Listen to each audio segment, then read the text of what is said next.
السلام علیکم ورحمۃ اللہ وبرکاتہ۔ الحمدللہ وکفا وسلام علی عبادہ الذین اصطفیٰ وبعد۔ محترم ناظرین، اس سے قبل کے ویڈیو میں قربانی کے 12 مسائل کتاب و سنت کی روشنی میں نے آپ تک پہنچانے کی کوشش کی تھی۔ اسی سلسلے کو مزید آگے بڑھاتے ہوئے اور بھی قربانی کے کچھ مسائل ہیں، وہ آج کے اس ویڈیو میں کتاب و سنت ہی کی روشنی میں آپ تک پہنچانے کی کوشش کر رہا ہوں۔ آپ اسے پڑھیں، سنیں، سمجھیں اور دوسروں تک شیئر کریں۔ تو آئیے دیکھیں ایک سوال یہ ہوتا ہے کہ کیا مخنث جانور کی قربانی کی جا سکتی ہے؟ جواب اس کا یہ ہے کہ مخنث جانور کی قربانی کی جا سکتی ہے۔ یہ کوئی عیب دار جانور اسے نہیں مانا گیا ہے، بلکہ اس طرح کے جانور کی قربانی اگر کرنا ہے تو بالکل کر سکتے ہیں، لیکن بہتر یہ ہے کہ اگر غیر مخنث جانور آپ کو مل جائے تو وہ جانور قربانی کریں۔ اسی طریقے سے دوسرا ایک مسئلہ یہ سامنے آتا ہے کہ کیا قربانی کے جانور کو وزن کر کے خریدا جا سکتا ہے؟ جواب اس کا یہ ہے کہ بالکل آپ خرید سکتے ہیں۔ اگر قربانی کا جانور وزن کر کے کہیں آپ کو مل رہا ہے اور سستے میں مل رہا ہے تو آپ اس کو بالکل خرید سکتے ہیں، اس میں بھی کوئی حرج کی بات نہیں ہے۔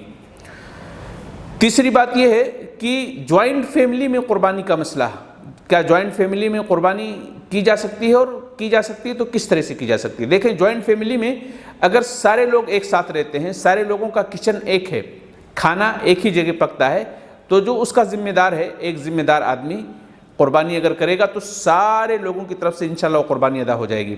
لیکن اگر فیملی کے ممبر ایک ہی ہیں، یعنی باپ ہے، بیٹا ہے، بہو ہے، اور یہ سارے کے سارے لوگ کماتے ہیں اور ایک ساتھ رہتے بھی نہیں ہیں، فیملی تو ایک ہیں لیکن ایک ساتھ رہتے نہیں ہیں، تو یاد رکھیے اگر الگ الگ ہے تو ان لوگوں کو الگ الگ قربانیاں کرنی پڑیں گی۔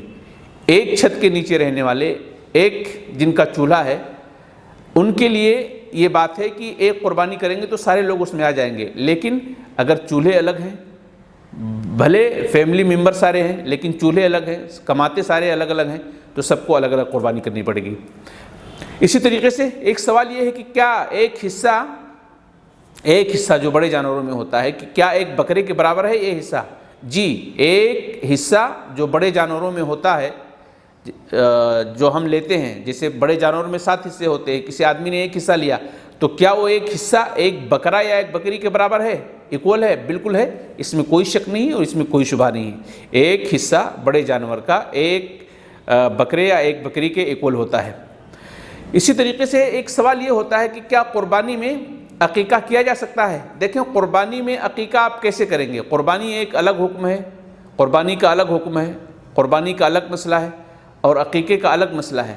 قربانی میں آپ عقیقہ بالکل نہیں کر سکتے ہیں، قربانی الگ ہے، عقیقہ الگ ہے، دونوں کو الگ الگ طریقے سے کیا جائے گا۔ ہاں، اس میں ایک بات یہ ہو سکتی ہے کہ قربانی کے دنوں میں کیا الگ سے عقیقہ کیا جا سکتا ہے؟ تو اس کا جواب یہ ہے کہ قربانی کے دنوں میں الگ سے عقیقہ بالکل کیا جا سکتا ہے، اس میں کوئی حرج کی بات نہیں ہے۔ لیکن ایک ہی جانور میں قربانی بھی کرنا، عقیقہ بھی کرنا، یہ بالکل ناجائز اور حرام ہے، اس لیے اس طرح کی سوچ سے ہمیں دور ہونا چاہیے۔ ایک سوال یہ ہوتا ہے کہ کیا حج پر گئے ہوئے شخص جو ہوتا ہے اس کی قربانی اپنے ملک میں کرنا ضروری ہوتا ہے؟ بالکل ضروری نہیں ہوتا ہے، کیونکہ جو شخص حج پر گیا ہے وہ وہاں قربانی کرے گا۔ ابھی ضروری نہیں ہے کہ اس کی قربانی اس کے گھر پر بھی ہو، وہ قربانی اپنا حج کے موقع پر کرے گا، گھر پر اس کی قربانی کرنا بالکل ضروری نہیں ہے۔ ایک سوال یہ ہوتا ہے کہ کیا ایک قربانی سب کی طرف سے کافی ہے؟ جی، ایک قربانی سب کی طرف سے کافی ہے۔ گھر کا ذمہ دار ایک جانور قربانی کرے یا ایک حصہ لے اور اس میں اپنی طرف سے اور پورے گھر والوں کو اس میں شامل کر لے، انشاءاللہ کفایت کرے گی وہ قربانی۔ ایک سوال یہ ہوتا ہے کہ کیا جانور خریدا ہوا اسے بیچا جا سکتا ہے؟ اگر کوئی عیب نکل آئے یا کوئی پریشانی ہو، کوئی پرابلم سامنے آ جائے تو اس جانور کو بیچا جا سکتا ہے، خریدے ہوئے جانور کو بیچا جا سکتا ہے، اس کے بدلے میں دوسرا جانور خریدنا پڑے گا۔ یعنی جانور بیچ کر کے پیسہ لینا نہیں ہوگا آپ کو، جانور بیچ کر کے آپ دوسرا جانور خریدیں گے۔ اگر کوئی پرابلم آ گیا تو اس کی قیمت میں کمی اور زیادتی ہو سکتی ہے، لیکن جانور ہی بیچ کر کے کھا جائیں یہ ٹھیک نہیں ہے۔ اسی طریقے سے ایک مسئلہ یہ ہے کہ کیا بائیں ہاتھ سے قربانی کی جا سکتی ہے؟ جواب یہ ہے کہ بائیں ہاتھ سے بالکل قربانی کی جا سکتی ہے۔ اگر کوئی آدمی جس کا داہنا ہاتھ کام نہیں کر رہا ہے یا داہنے ہاتھ سے وہ کبھی عمل نہیں کیا ہے، بہت سارے لوگ لیفٹی ہوتے ہیں، بائیں ہاتھ سے سارے کام کرتے ہیں، تو اگر ایسا معاملہ ہے تو وہ بائیں ہاتھ سے قربانی کر سکتا ہے۔ قربانی کی دعا بسم اللہ اللہ اکبر، یہ سب سے بہترین دعا ہے، اسے ہی ہمیں اپنانا چاہیے۔ لیکن اس کے علاوہ انی وجہت وجہی الذی فطر السماوات، یہ جو دعا ہے اس کو بھی پڑھ سکتے ہیں آپ۔ ایک مسئلہ اس میں یہ ہے کہ کیا جانور کو ذبح کرنے سے پہلے اس کو وضو کراتے ہیں لوگ اور اسی طریقے سے پانی وغیرہ پلاتے ہیں، کیا یہ شریعت میں اس کی کوئی حقیقت ہے؟ جواب یہ ہے کہ شریعت میں اس کی کوئی بھی حقیقت نہیں ہے، یہ لوگوں نے پتہ نہیں کہاں سے ایجاد کر لیا ہے، اللہ ایسے لوگوں کو ہدایت دے۔ اسی طریقے سے ایک مسئلہ یہ ہے کہ کیا قربانی کے جانور جب ذبح کرنے کے بعد کیا اس کے گوشت کو غیر مسلموں میں تقسیم کیا جا سکتا ہے؟ اس کا جواب یہ ہے کہ بالکل تقسیم کیا جا سکتا ہے۔ غیر مسلموں کے ساتھ اچھے تعلقات بنائے رکھنا اور اسی طریقے سے ان کے ساتھ بھلائی کرنا، احسان کرنا، یہ قرآن کی تعلیم ہے۔ آپ بالکل دل کھول کر کے ایسے غیر مسلموں کو قربانی کا گوشت دیجئے جس کو آپ جانتے پہچانتے ہوں، بالکل دے سکتے ہیں، کوئی حرج کی بات نہیں ہے۔ اسی طریقے سے ایک مسئلہ یہ ہے کہ کیا قربانی کے کھال کو بیچا جا سکتا ہے ذبح کرنے کے بعد جو کھال نکلتی ہے؟ جواب اس کا یہ ہے کہ قربانی کے جانور کے کھال کو بیچ کر کے اپنے استعمال میں لینا جائز نہیں ہے۔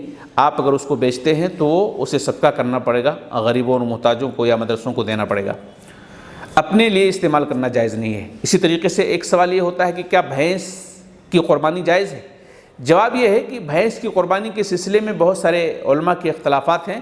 میں آپ کو یہ رائے دینا چاہتا ہوں کہ اگر آپ کے ایریے میں بھینس کے علاوہ جن جانوروں کی قربانی کی جاتی ہے اگر وہ اویلیبل نہیں ہیں، اگر وہ پائے ہی نہیں جاتے ہیں تو آپ بھینس کی قربانی کر لیں، لیکن اگر سارے جانور موجود ہیں اور ساروں کو چھوڑ کر کے آپ بھینس کی قربانی کر رہے ہیں تو یہ مناسب نہیں ہوگا۔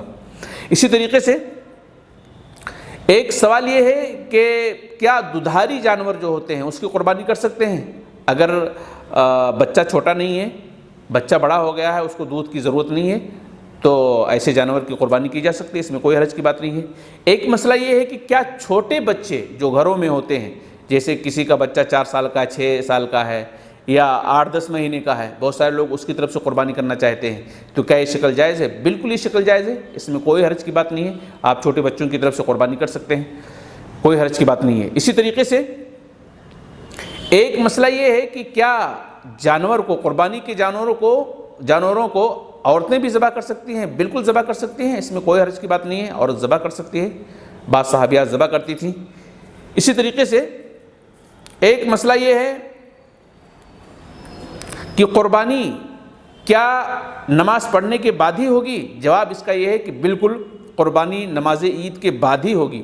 اگر کوئی شخص نماز پڑھنے سے پہلے قربانی کرتا ہے تو اسے قربانی کا ثواب نہیں ملے گا، صدقے کا ثواب مل سکتا ہے لیکن قربانی کا ثواب نہیں ملے گا۔ آخری ایک سوال اس میں یہ لے لیتے ہیں ہم کہ بعض لوگ قربانی کے بعد یعنی عید الاضحیٰ کے بعد اپنے بالوں کو مڑا لیتے ہیں، پتہ نہیں کہاں سے طریقہ نکال لیا ہے۔ کیا قربانی کرنے کے بعد بالوں کو مڑانا یہ سنت سے ثابت ہے؟ بالکل ثابت نہیں ہے۔ میں کہوں گا کہ اگر شریعت سمجھ کر کے لوگ کر رہے ہیں تو یہ بدعت ہے اور اس پر ایسے لوگوں کو گناہ ملے گا۔ بالوں کو کٹانا تو ہے یا بالوں کو آپ مڑا بھی سکتے ہیں، لیکن اگر یہ آپ سمجھتے ہیں کہ یہ سنت طریقہ ہے اور سنت طریقہ سمجھ کر کے ایسا کرایا جا رہا ہے تو یہ بدعت ہے اور ایسے کرنے والے کو اس پر گناہ بھی ملے گا۔ تو یہ قربانی کے چند مسائل تھے جو بڑی ہی سرعت کے ساتھ میں آپ تک پہنچانے کی کوشش کر رہا تھا۔ یاد رکھیے ان سارے مسئلوں پر قرآن و سنت کی باتیں موجود ہیں۔